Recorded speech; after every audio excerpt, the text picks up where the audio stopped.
Bismillahirrahmanirrahim.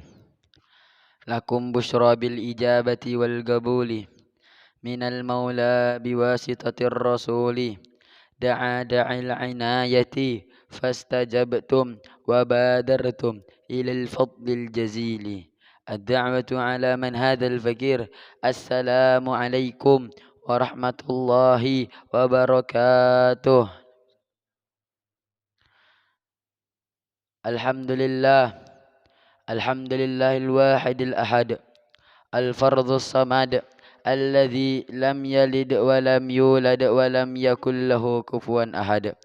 Wassalatu wassalamu ala man ismuhu fil ardi Muhammad wa ismuhu fis samai Ahmad.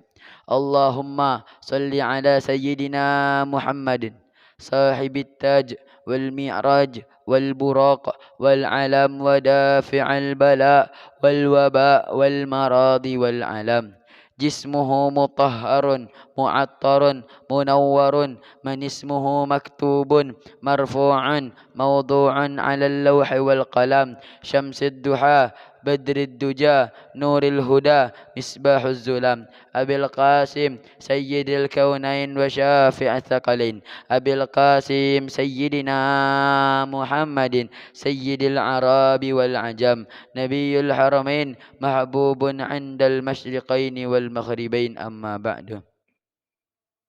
Yang pertama-tama, yang paling utama, tidak ada kata yang dapat Al-Fakir keluarkan dari lisan yang hina ini. Tidak ada ucapan yang dapat Al-Fakir keluarkan dari lisan yang sering mencaci maki, selain memanjatkan puja serta puji syukur kita kepada Allah, Zat yang maha suci. Ialah Allah, Zat yang tak pernah henti-hentinya, Zat yang tak bosan-bosannya untuk mencurahkan daripada kenikmatan kepada hambanya.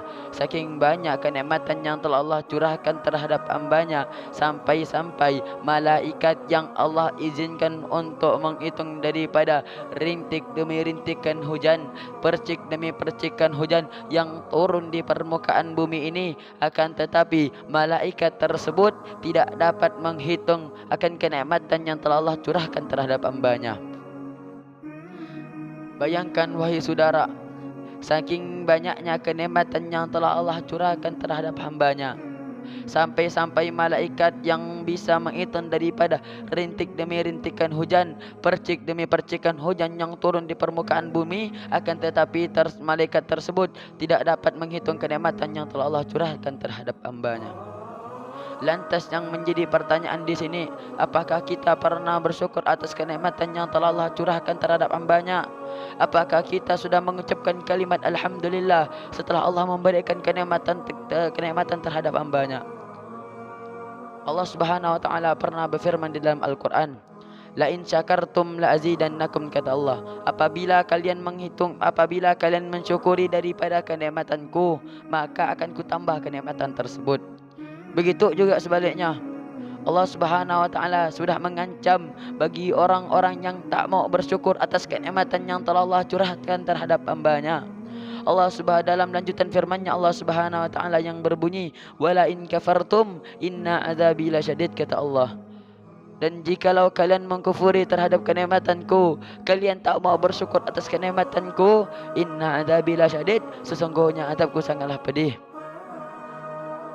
Salawat serta salam tak lupa pula kita hanturkan kepada Nabiyyur Rahmah wa syafi'ul ummah inda yaumil qiyamah, yakni panutan kita, junjungan kita, Nabi besar Muhammad sallallahu alaihi wasallam. Baginda Rasulullah sallallahu alaihi wasallam telah memperjuangkan agama Islam dari zaman jahiliyah hingga zaman Islamiyah, dari zaman kegelapan hingga zaman terang benderang, sehingga kita selaku umatnya dapat merasakan daripada manisnya beragama Islam. Ayyuhal hadirun yang dirahmati oleh Allah Subhanahu wa taala. Dikisahkan pada suatu hari Nabi Muhammad sallallahu alaihi wasallam sedang duduk bersama para sahabatnya. Di dalam duduknya baginda Rasul sallallahu alaihi wasallam, beliau bertanya kepada para sahabat-sahabatnya. Apa kata baginda Nabi Yuna Muhammad kepada para sahabatnya? Wahai para sahabat-sahabatku, tahukah kalian siapakah manusia yang mulia? Tahukah kalian siapakah manusia yang soleh? Lantas pada saat itu para sahabat menjawab, wahai Rasulullah, bukannya para malaikat-malaikatnya Allah yang mulia? Apa jawaban baginda Rasul sallallahu alaihi wasallam? Bagaimana malaikatnya Allah, bagaimana malaikat Allah tidak mulia sedangkan dia berada di sisinya Allah Subhanahu wa taala? Ada lagi yang paling mulia. Sahabat pun menjawab lagi pertanyaan baginda Rasul sallallahu alaihi wasallam, wahai Rasulullah, bukannya para utusan-utusan Allah yang mulia? Apa kata baginda Nabi Yuna Muhammad? Bagaimana utusan Allah tidak mulia sedangkan Allah menurunkan wahyu kepadanya? Ada lagi yang paling mulia. Apa jawaban bagi para sahabat? Menjawab lagi pertanyaan baginda Rasul sallallahu alaihi wasallam, wahai Rasulullah, bukannya kami para sahabat-sahabatmu yang mulia? Bagaimana kalian para sahabat-sahabatku tidak mulia sedangkan kalian langsung bertatap wajah kepadaku? Ada lagi yang paling mulia, kata baginda Rasul sallallahu alaihi wasallam. Apa kata para sahabat? Hanya engkau dan Allah yang tahu, wahai Rasulullah. Pada saat itu Rasulullah sallallahu alaihi wasallam menundukkan daripada kepalanya. Di dalam tundukan baginda Nabi Yuna Muhammad, di dua kelopak mata beliau meneteskan daripada air mata. Pada saat itu beliau langsung mengangkat kepala beliau.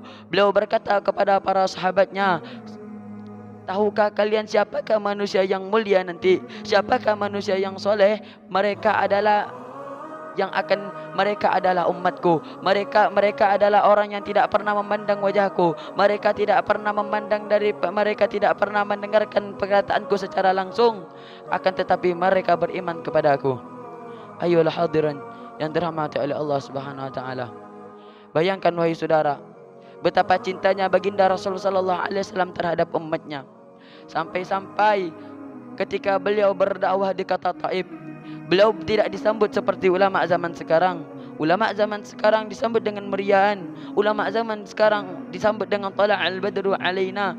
Akan tetapi berbeda dengan baginda Nabi Yuna Muhammad.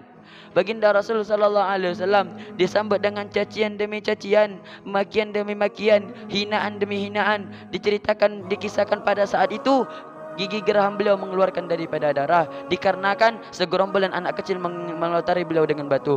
Apa balasan baginda pada Rasulullah sallallahu alaihi wasallam pada saat itu? Baginda Rasulullah sallallahu alaihi wasallam hanya tersenyum dan beliau pun melanjutkan daripada perjalanan beliau. Ketika beliau selesai berdakwah di kota Taif, beliau ingin keluar dari kota Taif. Beliau berbicara kepada ketua kota Taif. Beliau berkata kepada ketua kota Taif, wahai ketua kota Taif, aku ingin keluar dari kota ini. Apa jawaban ketua kota Taif tersebut? Kau boleh keluar wahai Muhammad, kata beliau.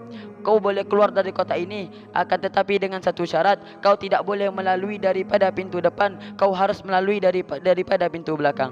Yang mana di pintu belakang tersebut telah siap siaga dua orang yang berbadan kekar yang siap mengajar baginda Nabi Yuna Muhammad. Pada saat itu ketika beliau berada di depan pintu, beliau dihajar sampai tersungkur dan tersandar di pohon kurma. Di dalam sandaran beliau, Allah Subhanahu wa taala mengutus daripada satu malaikat untuk menanyakan keadaan baginda Nabi Yuna Muhammad. Maka pada saat itu turunlah malaikat Jibril. Malaikat Jibril bertanya kepada Rasulullah, wahai Rasulullah, ada apa dengan engkau wahai Rasulullah?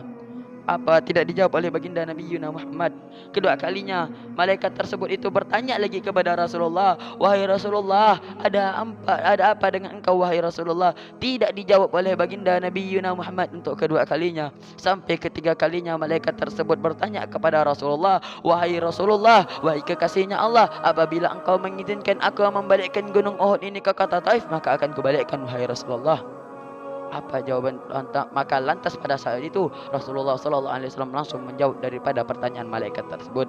Apa kata baginda Rasulullah sallallahu alaihi wasallam? Wahai malaikat Allah, jangan kau balikkan gunung Uhud ini ke kota Taif. Sesungguhnya kota Taif tak tahu bahwasannya aku adalah utusannya Allah Subhanahu wa taala. Ayuhal hadirun yang dirahmati oleh Allah Subhanahu wa taala. Bayangkan wahai saudara, betapa cintanya baginda Nabi Muhammad sallallahu alaihi wasallam terhadap umatnya. Lalu yang menjadi pertanyaan di sini, apakah kita sudah cinta kepada baginda Nabi Yuna Muhammad? Apakah kita sering menyampaikan salawat kita kepada Nabi Yuna Muhammad? Baginda Rasulullah sallallahu alaihi wasallam tidak butuh dengan salawat kita, akan tetapi kitalah yang butuh untuk salawat kepada beliau. Dikarenakan apa? Dikarenakan nanti ketika di padang mahsyar tidak ada nabi yang bisa memberikan daripada syafaat kepada umat-umatnya melainkan baginda Nabi Yuna Muhammad. Nanti kelak di padang mahsyar para nabi duduk di singgasananya masing-masing, akan tetapi berbeda dengan Nabi Yuna Muhammad. Nabi Yuna Muhammad sallallahu alaihi wasallam sibuk untuk mencari daripada umatnya apakah ada umatnya yang masuk nerakanya Allah Subhanahu wa taala. Tidaklah ada ruginya wahai saudara orang yang sering menyampaikan daripada salawat kepada baginda Nabi Yuna Muhammad. Orang yang sering menyampaikan daripada salawat kepada baginda Nabi Yuna Muhammad. Satu kali orang tersebut bersalawat kepada baginda Nabi Yuna Muhammad, maka 10 kebaikan yang akan Allah berikan kepadanya. 10 kali seseorang tersebut bersalawat kepada baginda Nabi Yuna Muhammad, 100 kebaikan yang akan Allah turunkan kepadanya. 100 kali seseorang tersebut bersalawat kepada baginda Nabi Yuna Muhammad, 1000 kebaikan yang akan Allah turunkan kepadanya.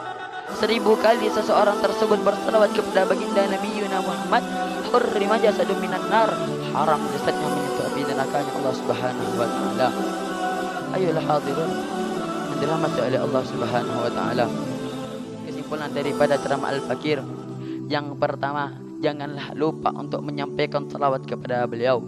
Beliau tidaklah minta banyak kepada umatnya, beliau hanya meminta kepada umatnya hanya 2 perkara. 1, seringlah menyampaikan salawat kepada beliau dan hidupkanlah sunnah beliau. Orang yang menghidupkan sunnah Nabi tidaklah ada ruginya. Rasulullah sallallahu alaihi wasallam pernah bersabda di dalam hadis beliau yang mana bunyinya, "Man ahya sunnati faqad ahabbani." Barang siapa yang menghidupkan sunnahku, maka dia telah mencintaiku. Wa man ahabbani kana ma'i fil jannah. Dan barang siapa yang telah mencintaiku, maka dia kelak di surga bersamaku. Ayolah hadirin yang dirahmati oleh Allah Subhanahu wa taala. Mudah-mudahan kita semua termasuk orang-orang yang dicintai oleh baginda Nabi Yuna Muhammad sallallahu alaihi wasallam, dan mudah-mudahan kita kelak di yaumul qiyamah, kelak di padang mahsyar dapat berkumpul bersama di bawah bendera baginda Nabi Yuna Muhammad sallallahu alaihi wasallam. Cukup sekian yang dapat Al-Fakir sampaikan, kurang dan lebihnya mohon dimaafkan. Undur bakal wala tandur mangkal. Lihatlah yang dikatakan, jangan lihat siapa yang mengatakan. Hada minni akhirul kalam. Assalamualaikum warahmatullahi wabarakatuh.